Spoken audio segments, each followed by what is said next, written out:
What is going on today in the UK is no different than what is going on in the United States of America. Same bloody thing.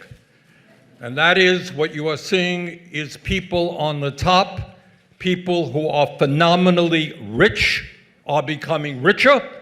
You're seeing a middle class continue to shrink, and you're seeing millions and millions of people living in abject poverty. In the year 2022, we cannot allow that to happen, whether it's the UK or the United States. Working people all over this globe have got to stand together and tell the oligarchs they cannot have it all.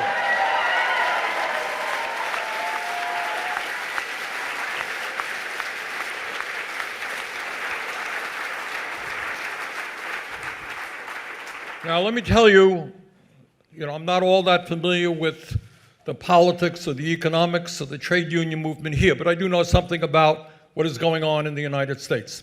And let me tell you a little bit about what's going on in my country. Today in America, you have 3 multi-billionaires who own more wealth than the bottom half of American society, 160 million people. 3 people. Shame is exactly the right word. In your country, as I understand it, you have 100 people on top who own more wealth than the bottom 18 million people. That is 27% of your population. No one can tell me from a moral perspective, or in fact from an economic perspective, that it makes any sense at all that so few have so much and so many have so little.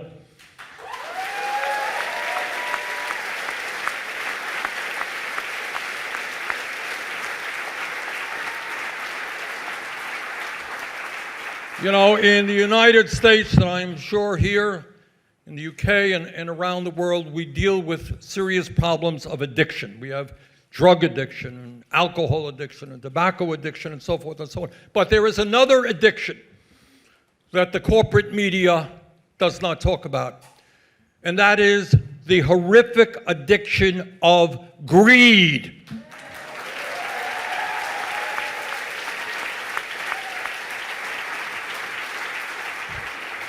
It is beyond my understanding, and I mean this seriously. Everybody, wants to live a good life. Everybody wants to make a good living. Everybody wants a decent home, et cetera, et cetera.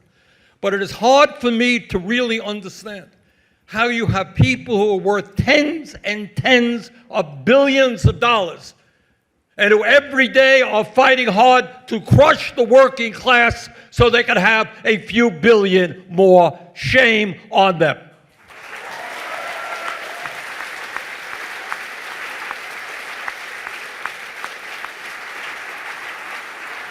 There is no moral justification for a small number of multi-billionaires to have more wealth than they will spend in 1,000 lifetimes while people are going hungry or living out on the street. In the UK and in the United States, we have got to get our priorities right, and that means creating an economy and a government that work for all, not just the few.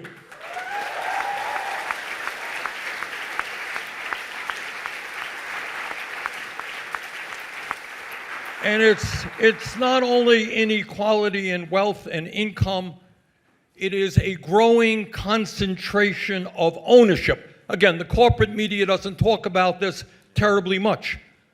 But in sector after sector in the United States, and I doubt that it is much different here, you have a handful of large multinational corporations controlling what is produced and how much it costs in one area after the other.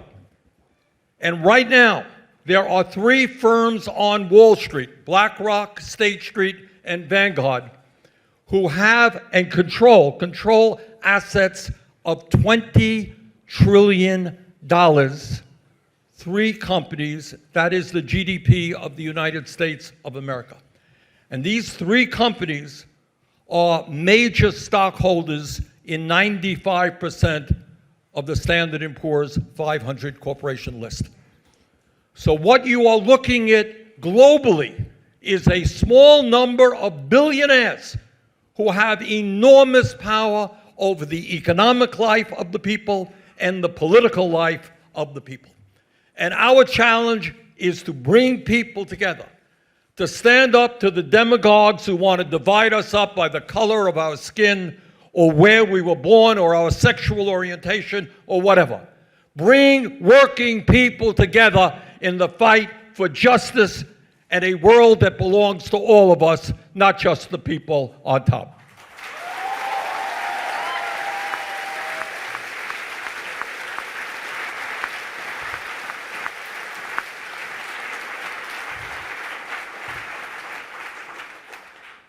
It is also important as we engage in the day-to-day struggles that the RMT and the other unions here and in America are engaged in, that we also have the courage to think big and not small. Please remember, this is the year 2022. This is not 1922, it's not 1822. We have seen an explosion of technology which would improve life for working people.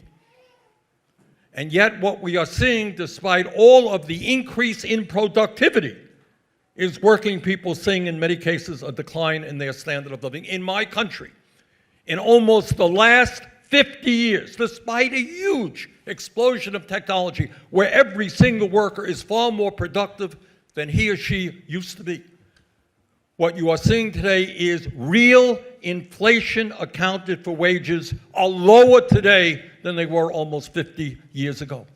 And what we have seen is a massive distribution of wealth going in exactly the wrong way. The middle class is shrinking and the people on top are getting wealthier.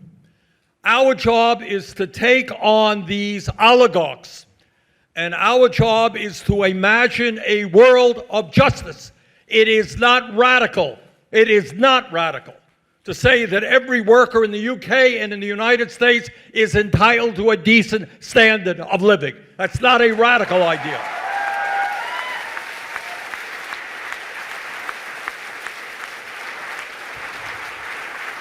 It is not a radical idea.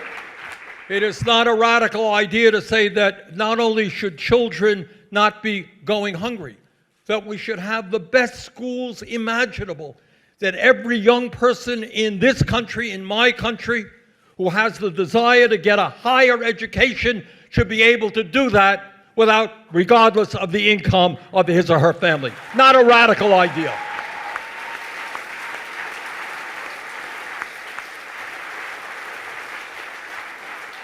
It is not a radical idea to say that at a time when psychologists tell us that 0 through 4 are the most important years of human development, that we have the highest quality and affordable child care available to all of our kids.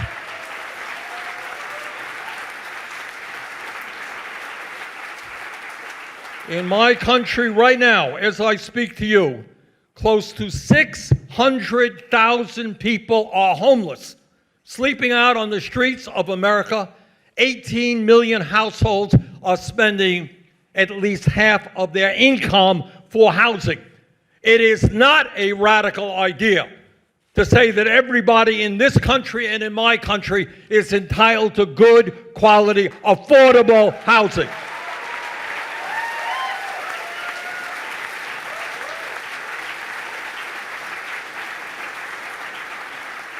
Now, your health care system here is different than ours. And thank God in 1948, your country had the wisdom to say that health care is a human right, not a privilege.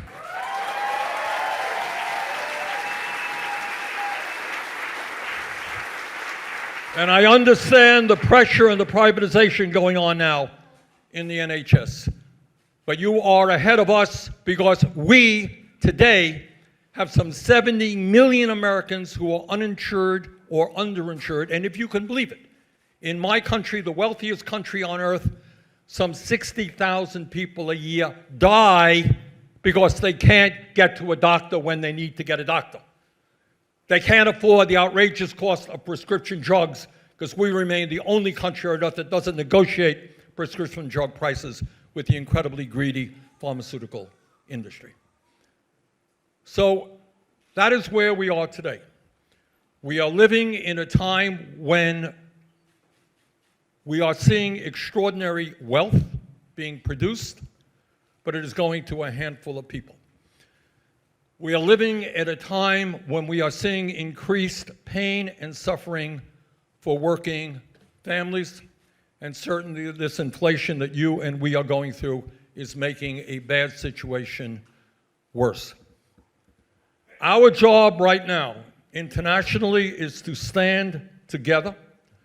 Our job right now is to bring people all over the world together, to make it clear to the oligarchs that their day and their power is ending.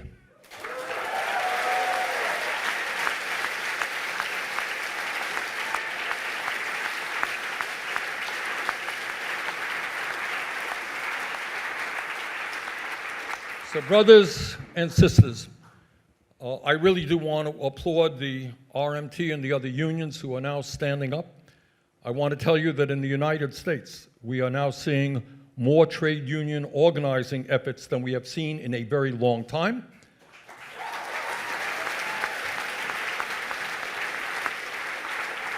And I want to tell you that because of the pressure on the working class in America, unions are now more popular than they have been since the 1960s in the United States.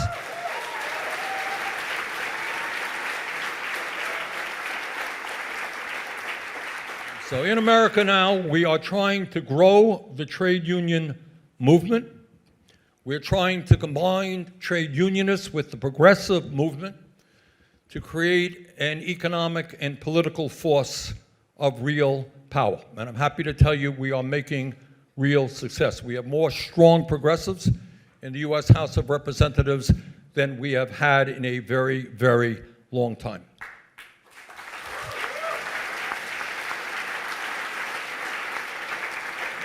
But I also want to tell you what I know all of you know. Mick was talking about this a moment ago. Frederick Douglass, was the great American abolitionist. And I'm paraphrasing him when he said, there is no success, no justice without struggle. They are never going to give it to you. Do you think the oligarchs are going to say, hey, Mick, you made a good case. We're going to raise wages for your workers. Thanks for informing us what's going on. Do you think the advocates for food security are going to be listened to by the people on top and say, oh, well, thank you for telling us there. People are hungry. People can't afford food. People can't afford housing. We are listening to you. We're going to respond to you. That ain't the way it works. The only way justice ever comes about, the only way working people ever make success is when we stand up, we take them on, and we win. That's what this struggle is about.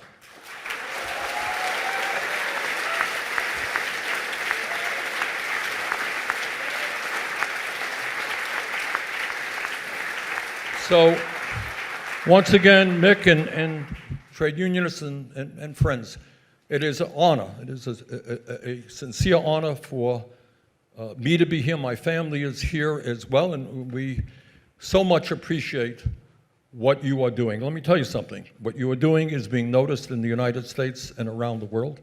You're an inspiration to people all over this globe. So let us go forward together.